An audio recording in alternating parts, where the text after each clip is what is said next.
fall, falling,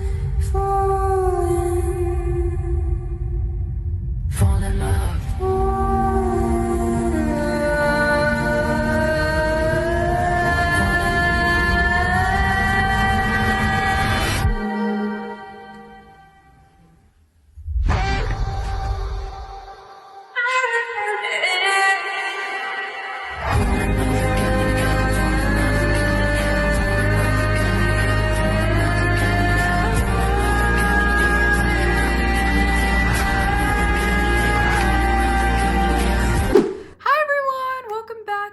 Channel. Today I'm diving into a project I've been working on about fragmentation in Asian American literature and film, and how storytelling itself becomes a response to fractured histories. Fragmentation is the engine that produces history, identity, and memory as broken forms in Asian American film and literature.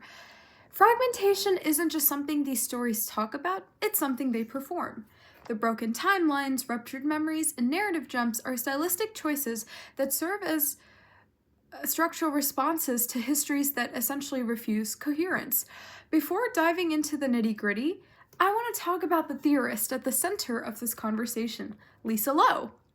Lisa Lowe argues that Asian America is produced through discontinuous and contradictory histories, and essentially describes Asian American history as an accumulation of ruptures such as immigration bans, incarceration, forced assimilation, and conditional belonging.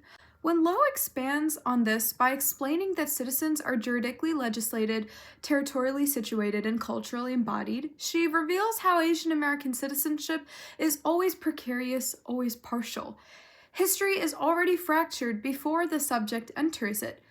The nation delivers that first rupture by legally including, yet culturally excluding Asian Americans, fracturing the ground on which identity, history, and memory must form.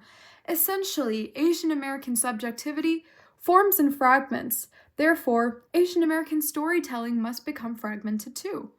Let's explore how Asian American works use fragmentation as narrative strategy to formalize the ruptures that shape Asian American identity.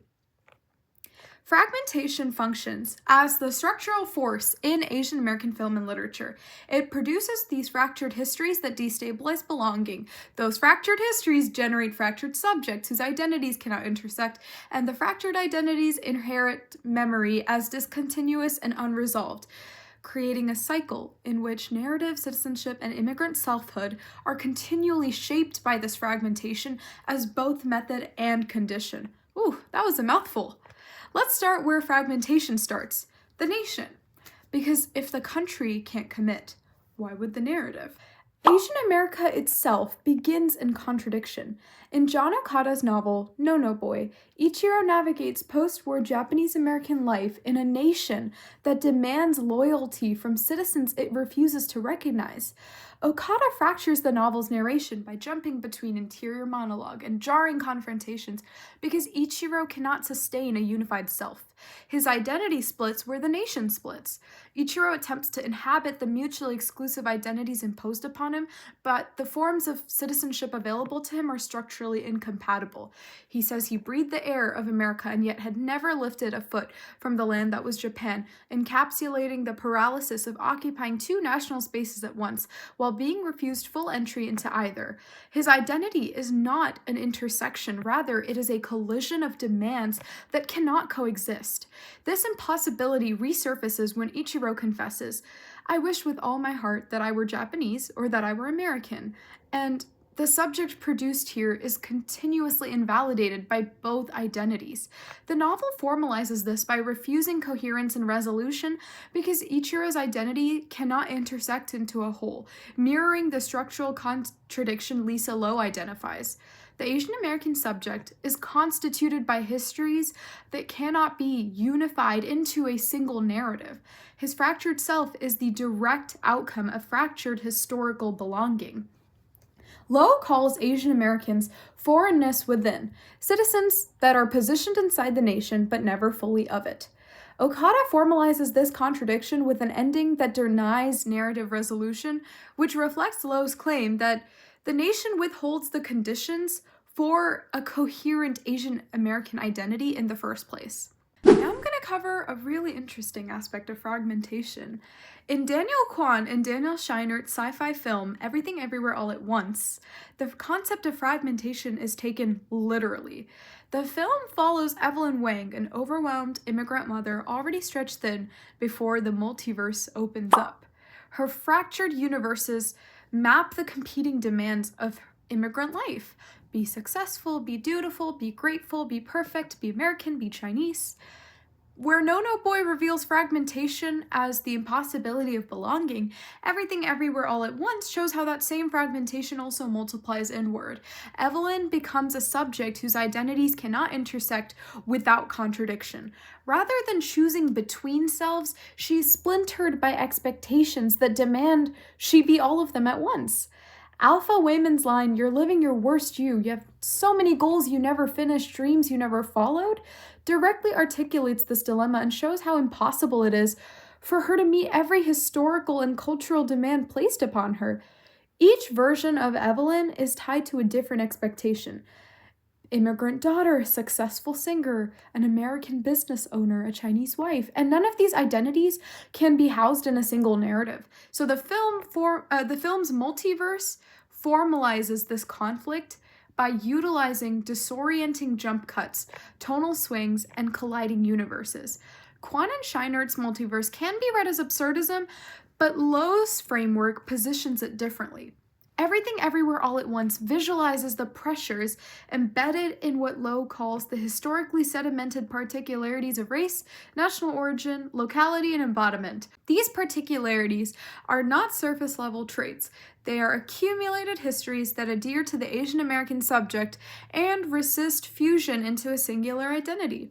Evelyn fractures because each version of herself embodies a different inherited demand. The film isolates these roles across multiple universes to show they cannot intersect without contradiction. Formally, the universe-jumping and rapidly shifting roles perform Lowe's idea that Asian American identity is shaped by histories that cannot be compressed into one narrative or one body.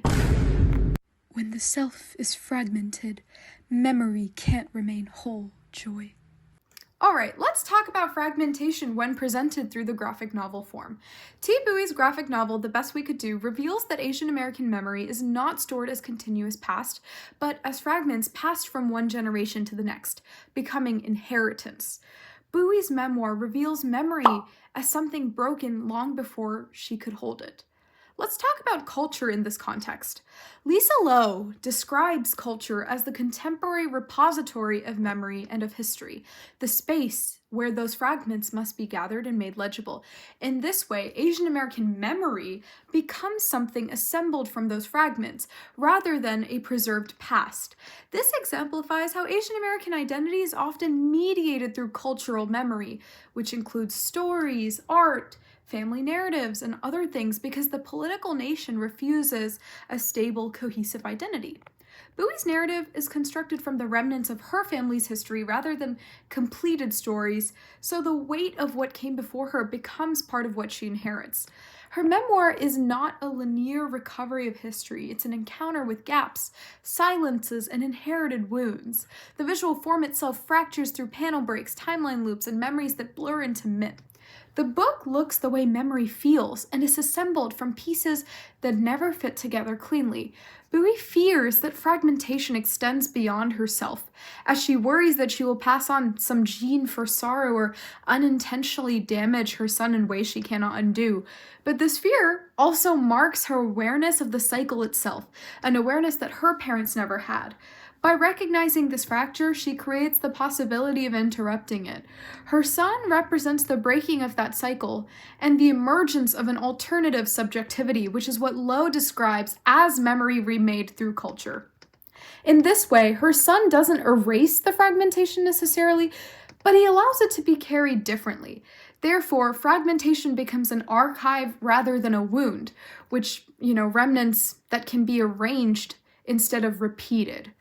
What Bowie passes on is not trauma itself, but the capacity to remake the fragments into a life that is no longer predetermined by them. Memory does not preserve the past, it assembles the fragments left behind. Fragmentation is not simply what American stories depict. It is the method through which these stories exist at all. These works refuse linearity because Asian America was never given a single origin, a single belonging, or a single story. By embracing fragmentation, these storytellers reject the myth that history can be smoothed over or made whole. Instead, they write in the only form adequate to their realities, a form built on breaks and contradictions. Asian American narratives don't repair the fracture, they reveal how meaning is made from the pieces.